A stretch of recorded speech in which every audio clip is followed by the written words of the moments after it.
Hi എല്ലാവർക്കും നമസ്കാരം. നമ്മുടെ പുതിയൊരു വ്ളോഗിലേക്ക് എല്ലാവർക്കും സ്വാഗതം. ഇന്നത്തെ വീഡിയോ തേഴ്സ്ഡേ എടുത്തിട്ടുള്ളതാണ്. രാവിലെ തന്നെ ആമി സ്കൂളിലൊക്കെ പോയതിന് ശേഷമാണ് ഞാൻ വീഡിയോ എടുത്തിട്ടുള്ളത്. അങ്ങനെ രാവിലെ ഞാൻ നോക്കിയപ്പോഴത്തേനുണ്ട് നമ്മുടെ വീട്ടിൻ്റെ ഫ്രണ്ടിൽ ഇതുപോലെ മയിൽ വന്നേക്കുകയാണ് കേട്ടോ. അപ്പോൾ ആദ്യമായിട്ടാണ് ഞങ്ങളുടെ ഈ ഒരു സ്ഥലത്ത് മയിൽ വരുന്നത്. എനിക്ക് ശരിക്കും കണ്ടപ്പോൾ ഭയങ്കര അത്ഭുതം തോന്നി. ഇതിന് മുന്നേ അങ്ങനെ ഞാൻ കണ്ടിട്ടില്ല. അപ്പോൾ അത് കണ്ടപ്പോഴത്തേന് ഞാൻ വീഡിയോ എടുക്കാനായിട്ട് നിന്നാണ്. ശരിക്കും ഇത് തലേ ദിവസം വൈകുന്നേരം വന്നിട്ടുള്ളതായിരുന്നു. പിന്നീട് അതിനെ കാണാനില്ലായിരുന്നു കേട്ടോ. അങ്ങനെ രാവിലെ നോക്കിയപ്പോഴത്തേനും ഉണ്ട് നമ്മുടെ വീടിൻ്റെ ഫ്രണ്ടിലൂടെ ഇങ്ങനെ നടക്കുന്നുണ്ട്. പിന്നെ കുറേ കഴിഞ്ഞപ്പോഴത്തേനും ഈ ഒരു മരത്തിൻ്റെ മേലെ കയറിയിരിക്കുന്നുണ്ട്. കാണാനായിട്ട് ഭയങ്കര ഭംഗിയാണ്. അപ്പോൾ ഞാനിങ്ങനെ സൂം ചെയ്തൊക്കെ നോക്കി എടുത്തതാണ് കേട്ടോ. അപ്പോൾ കാണാനും നല്ല ഭംഗിയുണ്ടായിരുന്നു.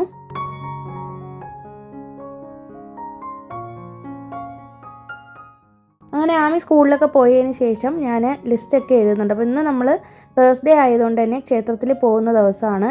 അപ്പോൾ അതിനോടൊപ്പം തന്നെ തിരിച്ച് വരുന്ന വഴിക്ക് ഇതുപോലെ ഗ്രോസറിയും കൂടെ എടുത്തിട്ട് വരാമെന്ന് വിചാരിച്ചു. നിങ്ങൾക്ക് അറിയാമല്ലോ, ഞാൻ മന്ത്ലിയാണ് ഗ്രോസറി ഷോപ്പ് ചെയ്യുന്നത്.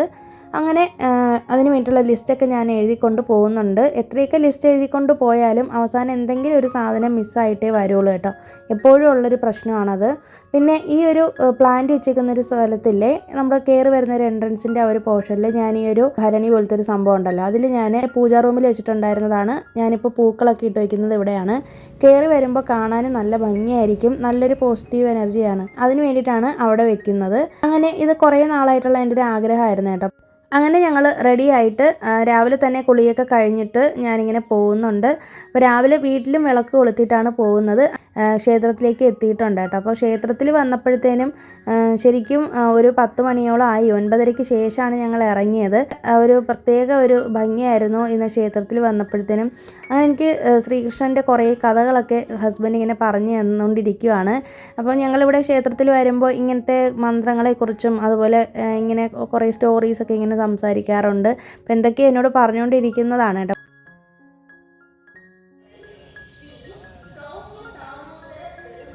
ക്ഷേത്രത്തിൽ നിന്ന് തൊഴുതതിന് ശേഷം കുറച്ച് നേരം ഞങ്ങൾ ക്ഷേത്രത്തിൽ ഇരുന്നിട്ടേ വരുള്ളൂ. അത് എല്ലാവർക്കും അറിയാവുന്ന കാര്യമായിരിക്കുമല്ലോ. നമ്മൾ ക്ഷേത്രത്തിൽ പോയി കഴിഞ്ഞാൽ പെട്ടെന്ന് അങ്ങനെ ഇറങ്ങി വരാനായിട്ട് പാടില്ല എന്ന് പറയും. കുറച്ച് നേരം ക്ഷേത്രത്തിൽ എവിടെയെങ്കിലും ഒന്ന് ഇരിക്കണമെന്നാണ് പറയുന്നത്. അത് കഴിഞ്ഞിട്ട് പുറത്തേക്ക് വന്നപ്പോഴത്തേനും ഉണ്ട് നമ്മുടെ ക്ഷേത്രത്തിൻ്റെ തൊട്ടടുത്ത് തന്നെ ഇതുപോലെ മൺപാത്രങ്ങളൊക്കെ വിൽക്കുന്ന ഒരു കട ഉണ്ട് കേട്ടോ. അപ്പോൾ കുറേ നാളായിട്ട് ഞാൻ ആഗ്രഹിക്കുന്നതാണ് ഇതുപോലെ സാമ്പ്രാണി ഇട്ട് വയ്ക്കുന്നതിന് വേണ്ടിയിട്ടുള്ള ഈ ഒരു സംഭവം മേടിക്കണമെന്ന്. അങ്ങനെ ഞാൻ എന്തൊക്കെയാണ് ഇവിടെ നിന്ന് മേടിച്ചെന്നുള്ളതൊക്കെ വീട്ടിൽ ചെന്നിട്ട് കാണിച്ചു തരാം.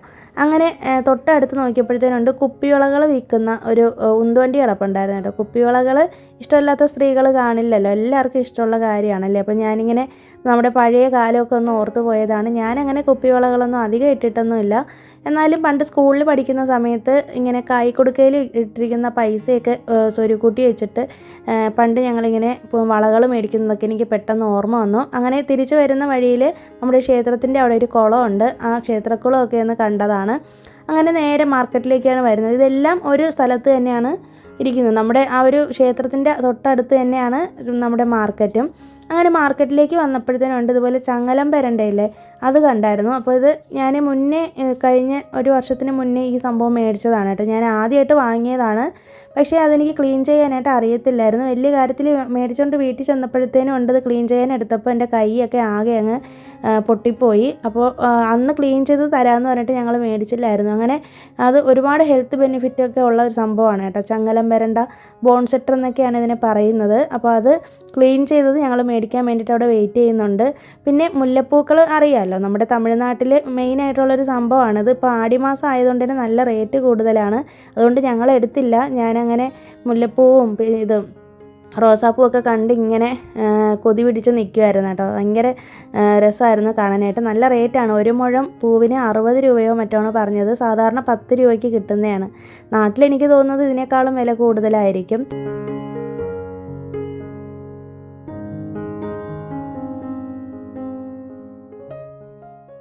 തിരിച്ച് വരുന്ന വഴിയിൽ ഞങ്ങൾ നേരെ വന്നിട്ട് സൂപ്പർ മാർക്കറ്റിൽ കയറിയിട്ടുണ്ട്. അപ്പോൾ ഈ ഒരു സൂപ്പർ മാർക്കറ്റിൽ നിന്നാണ് ഞങ്ങൾ സാധനങ്ങൾ മേടിക്കുന്നത്. ഞങ്ങളുടെ വീടിൻ്റെ തൊട്ടടുത്ത് തന്നെയാണ്. എന്തായാലും നമുക്കിനിയിപ്പോൾ വീട്ടിലേക്ക് പോയിട്ട് വരുമ്പോൾ ഒരുപാട് ലേറ്റാവും. അതുകൊണ്ട് എന്തായാലും വരുന്ന വഴിയിൽ തന്നെ മേടിക്കാമെന്ന് വിചാരിച്ചിട്ട്. ഇപ്പോൾ തന്നെ ഏകദേശം മണി ഒരു 11:30 കഴിഞ്ഞു. 11:45 ആയിട്ടുണ്ട്. ഞാൻ ലിസ്റ്റും കൂടി എഴുതിക്കൊണ്ടാണല്ലോ പോയത്. അതുകൊണ്ട് എന്തായാലും വരുന്ന വഴിക്ക് മേടിച്ചിട്ട് വരാമെന്ന് വിചാരിച്ചു. ശരിക്കും ഞങ്ങൾ രാവിലെ ഒന്നും കഴിക്കാതെയാണ് പോയത്. നന്നായിട്ട് വിശപ്പുണ്ടായിരുന്നു. വിശന്ന് കറങ്ങിയാണ് പിന്നെ വീട്ടിലേക്ക് വന്നത്. പിന്നെ രാവിലെ ഞാൻ ലഞ്ചൊക്കെ ചെയ്ത് വെച്ചിട്ടുണ്ടായിരുന്നു കേട്ടോ. ആമിക്ക് കൊണ്ടുപോകാനായിട്ട് സാമ്പാർ സാധമാണ് ചെയ്തത്. പിന്നെ വന്നിട്ട് ഞങ്ങൾ ബ്രേക്ക്ഫാസ്റ്റ് കഴിക്കാനുള്ള സമയം കഴിഞ്ഞു പോയതുകൊണ്ട് പിന്നെ ലഞ്ച് തന്നെ കഴിച്ചായിരുന്നു. പിന്നെ വൈകുന്നേരമാണ് ഞാൻ വീഡിയോ എടുത്തിട്ടുള്ളത്. സന്ധ്യയ്ക്കാണ് വീഡിയോ എടുത്തിട്ടുള്ളത്. ഒരു 6 മണിയൊക്കെ ആയപ്പോഴത്തേനും വിളക്കൊക്കെ ഒന്ന് കൊളുത്തിയിട്ടുണ്ട്. ശരിക്കും നന്നായിട്ട് ഇരുട്ടി തുടങ്ങിയിട്ടില്ല. 5:45 6 മണിയൊക്കെ ആകുമ്പോഴാണ് വിളക്ക് ഞാൻ കത്തിച്ചത്. രാമായണം ഇപ്പോൾ രാവിലെയും വൈകുന്നേരങ്ങളിലും കേൾക്കാറുണ്ട്. രാവിലെ ഞാൻ വിളക്ക് വയ്ക്കാൻ എനിക്ക് ഒരാഴ്ച പറ്റിയില്ലായിരുന്നു കേട്ടോ. കഴിഞ്ഞ ഒരാഴ്ച ഞാൻ വിളക്ക് വെച്ചിട്ടില്ലായിരുന്നു വീട്ടിൽ.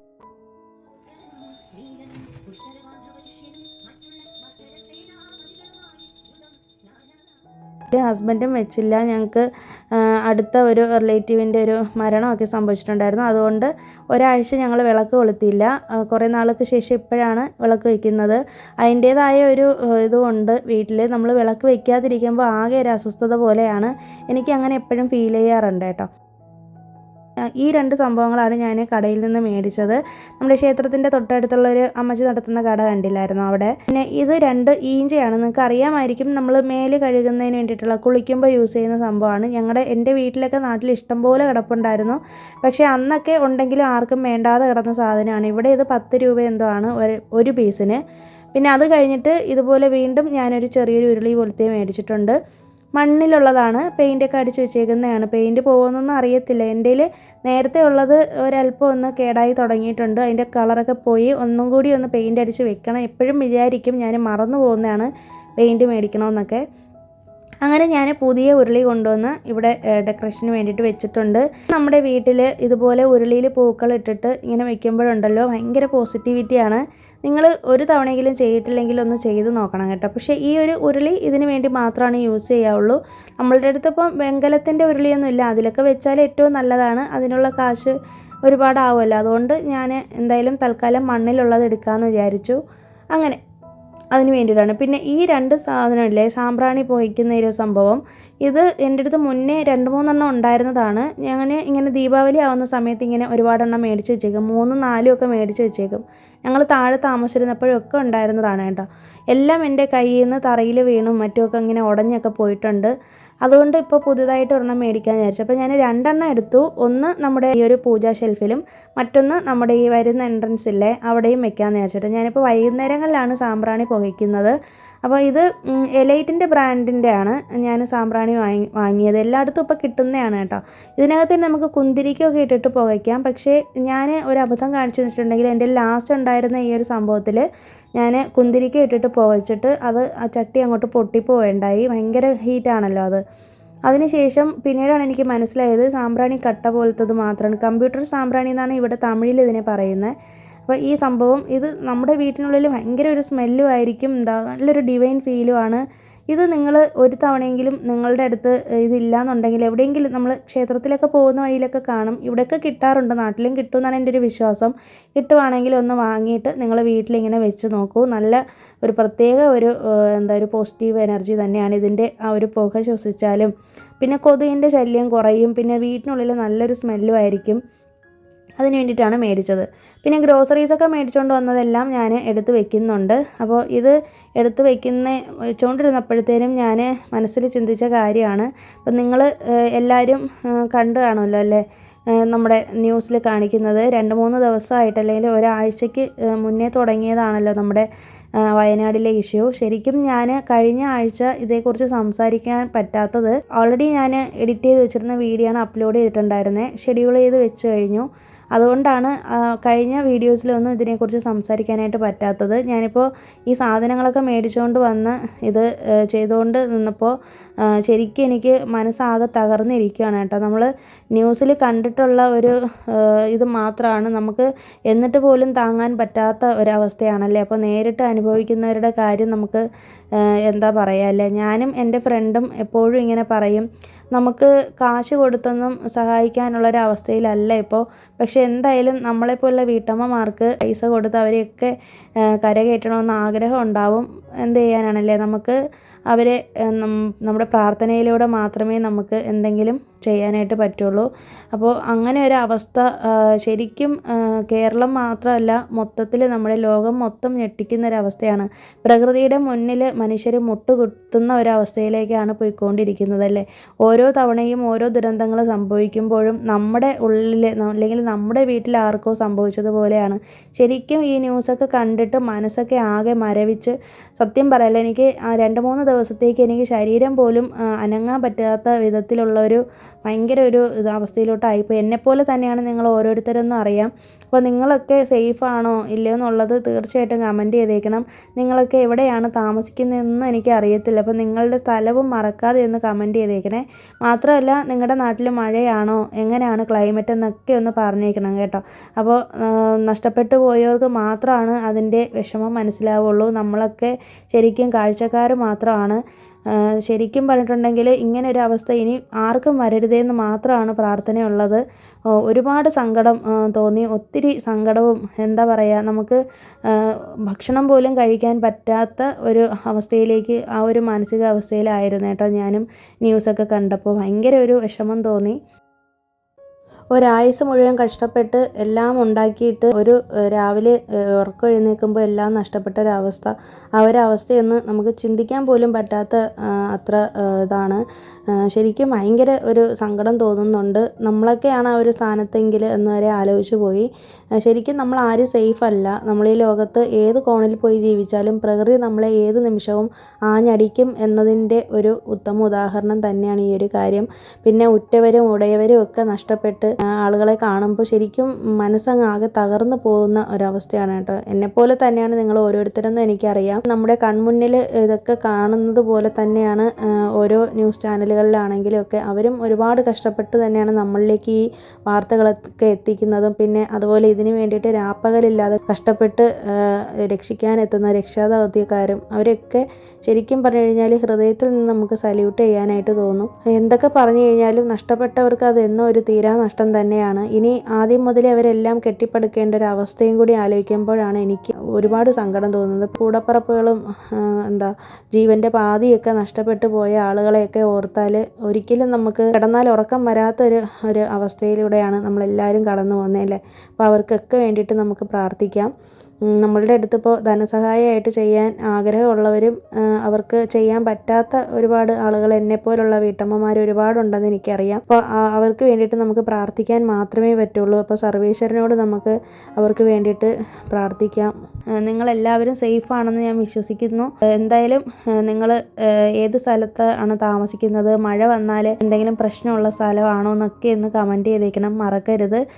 കാരണം എന്ന് വെച്ചിട്ടുണ്ടെങ്കിൽ എൻ്റെ നാട്ടിലെ എൻ്റെ വീട് ഇതുപോലൊരു മലമ്പ്രദേശത്താണ്, മലയോര പ്രദേശത്താണ് സ്ഥിതി ചെയ്യുന്നത്. അപ്പോൾ ഇതിൻ്റെ ഒരു ആഘാതം എത്രമാത്രം ഉണ്ടാവുമെന്ന് എനിക്ക് പേഴ്സണലി നന്നായിട്ട് അറിയാം.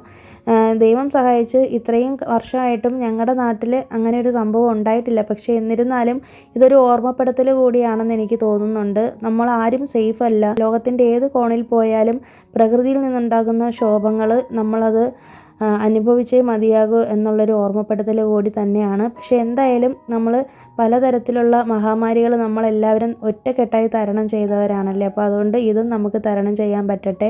മാത്രമല്ല നഷ്ടപ്പെട്ടവർക്ക് എന്നും അത് നഷ്ടം തന്നെയാണ്. നമ്മൾ ഇങ്ങനെ ന്യൂസിലൊക്കെ കണ്ടപ്പോൾ തന്നെ നമുക്ക് സഹിക്കാൻ പറ്റുന്നില്ലെങ്കിൽ അത് അനുഭവിക്കുന്നവരുടെ അവസ്ഥ എന്താണെന്ന് നമുക്ക് ഊഹിക്കാവുന്നത് മാത്രമേ ഉള്ളൂ. അപ്പോൾ എന്തായാലും എല്ലാവരും സേഫായിട്ട് ഇരിക്കുക.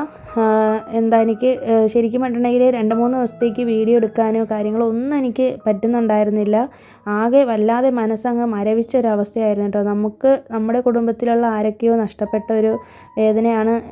നമ്മളിപ്പോൾ യൂട്യൂബ് നോക്കിയാലും ന്യൂസിൽ നോക്കിയാലും ഒക്കെ എല്ലായിടത്തും ഈ ഒരു ന്യൂസ് തന്നെയാണ് കേൾക്കുന്നത്. ഇനിയും ഇതുപോലുള്ള അപകടങ്ങൾ ഉണ്ടാവാതിരിക്കട്ടെ എന്ന് ആത്മാർത്ഥമായിട്ട് നമുക്ക് എല്ലാവർക്കും പ്രാർത്ഥിക്കാം. പിന്നെ ഇതിനിടയിൽ ഞാൻ നമ്മുടെ വെജിറ്റബിൾസും ഗ്രോസറിയും എല്ലാ സാധനങ്ങളും എടുത്ത് വെച്ചിട്ടുണ്ട്. ഫ്രിഡ്ജൊന്ന് ക്ലീൻ ചെയ്തിട്ടുണ്ട്. ഫ്രിഡ്ജിൽ ഒത്തിരി അഴുക്കൊന്നും ഇല്ലായിരുന്നു, അതുകൊണ്ട് തന്നെ ചെറുതായിട്ടൊന്ന് തുടച്ചതിന് ശേഷം ഒന്ന് ക്ലീൻ ചെയ്തെടുത്തു. പിന്നെ പാത്രങ്ങളൊക്കെ കഴുകാനുണ്ടായിരുന്നു. ശരീരം ആകെ അങ്ങോട്ട് മരവിച്ചൊരവസ്ഥയിലായിരുന്നു കേട്ടോ. ഒന്നും ചെയ്യാനോ മറ്റോ ഒന്നും തോന്നുന്നില്ല. അങ്ങനെ എന്തോ വല്ലാത്തൊരു വിങ്ങലായിരുന്നു. അപ്പോൾ അധികം അങ്ങനെ ജോലികൾ ചെയ്യാനോ ഒന്നും തോന്നുന്നുണ്ടായിരുന്നില്ല. പിറ്റേ ദിവസം രാവിലെ ആയപ്പോഴത്തേനും ഞാൻ തലേ ദിവസം ഗ്രോസറി അടുക്കി വയ്ക്കുന്നതിൻ്റെ ഇടയിൽ തന്നെ ദോശമാവിന് വേണ്ടിയിട്ട് അരി ഇട്ടിട്ടുണ്ടായിരുന്നു കേട്ടോ. ഞാൻ റെഡ് റൈസിൻ്റെ ഇഡ്ഡലി മാവാണ് ചെയ്തിട്ടുണ്ടായിരുന്നത്. റെഡ് റൈസ് നിങ്ങൾക്ക് അറിയാമായിരിക്കും, ചുവന്ന കളറിലുള്ള അരിയില്ല, അതാണ്. നിങ്ങൾക്ക് ഡീറ്റെയിൽഡ് റെസിപ്പി വേണമെന്നുണ്ടെങ്കിൽ ഇനി വേറെ ഏതെങ്കിലും വീഡിയോയിൽ ഞാൻ ഷെയർ ചെയ്യാം. അപ്പോൾ അതിന് വേണ്ടിയിട്ട് അരിയും ഉഴുന്നും ഒക്കെ തലേ ദിവസമേ ഞാൻ നൈറ്റ് വെള്ളത്തിലിട്ടിട്ടാണ് കിടന്നത്. രാവിലെ എഴുന്നേറ്റ ഉടനെ തന്നെ മാവൊന്ന് അരച്ചെടുത്ത്, ഗ്രൈൻഡറിലാണ് അരച്ചത്. ശരിക്കും ഇത് ഇഡ്ഡലിക്കും ദോശയ്ക്കും ഒക്കെ യൂസ് ചെയ്യാം കേട്ടോ. അതിന് വേണ്ടിയിട്ട് മാവൊക്കെ ഒന്ന് അരച്ചെടുത്ത് ഒന്ന് വാരി വെച്ചിട്ടുണ്ട്. പിന്നെ ഇതുപോലെ ഗ്രൈൻഡറിൽ അരച്ചാലും ഞാനിങ്ങനെ നന്നായിട്ട് കൈ കൊണ്ടൊന്ന് മിക്സ് ചെയ്ത് എടുക്കാറുണ്ട്, എന്നാലാണ് നന്നായിട്ട് പൊളിച്ച് കിട്ടുള്ളൂ. ഒരു ഉച്ചയൊക്കെ ആകുമ്പോഴത്തേനും ഞാനിതിനെ ഫ്രിഡ്ജിലേക്ക് മാറ്റും. ഇത്രയൊക്കെയുള്ള ഇന്നത്തെ വീഡിയോയിലെ വിശേഷങ്ങൾ. പുതിയൊരു വീഡിയോ ആയിട്ട് നമുക്ക് വീണ്ടും കാണാം. അതുവരേക്കും എല്ലാവർക്കും ബൈ. Thanks for watching.